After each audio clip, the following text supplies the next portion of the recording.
evening, I'm Gotti Schwartz, coming to you from Los Angeles, and here are some of the stories we're watching tonight.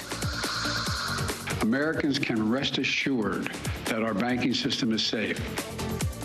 Federal regulators seem to be pulling out all the stops to shore up the banking system. That's after the second and third largest bank failures in U.S. history. So what happens next? And in light of the recent kidnapping, some Texas officials are telling people that it's too dangerous to travel to Mexico. Now a senator and congressman are calling on the State Department to issue a warning about buying prescription drugs from Mexican pharmacies. Plus, as we inch closer to spring, parts of the country that have yet to see snow could be on the verge of seeing a whole lot of it, while another onslaught of the wet stuff is on its way to California. And then of March Madness.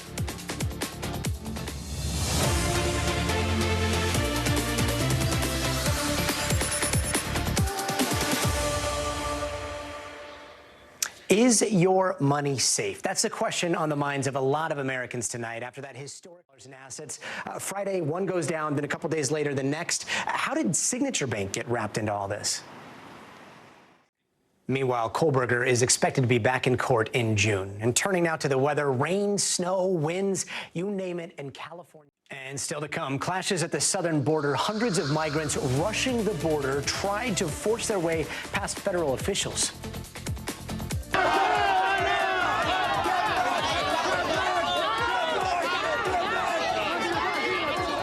And if you're finalizing your spring break plans, you're going to want to hear this. Why the State Department is saying stay away from parts of Mexico. This is basically the first time I hear of regular citizens going missing. Like I said, we've never had this issue before that I can remember. At a border crossing in Juarez, Mexico, tensions hit a breaking point with a crowd of hundreds rushing past Mexican authorities and clashing with Border Patrol right in front of El Paso. Now, this is what it looked like as border officials stopped hundreds of... Both of those are not on that do not travel. And it's time now for some of the other headlines we're watching tonight. Mitch McConnell is out of the hospital after he was treated for a concussion and a broken rib. The Senate Minority Leader fell at a private dinner last Wednesday, but he's not home yet. A rep for McConnell says he's doing physical therapy at an inpatient rehab center. Michael Cohen, Donald Trump's former lawyer, testified today before a Manhattan grand jury as part of a hush money investigation, even in states where abortion is protected. And not too far from where we are here in Los Angeles, a trio of world leaders is meeting in San Diego. Kwan and Indy were making the Temple of Doom. Joining us in studio now is Hollywood correspondent for Vanity Fair, Natalie Jarvie.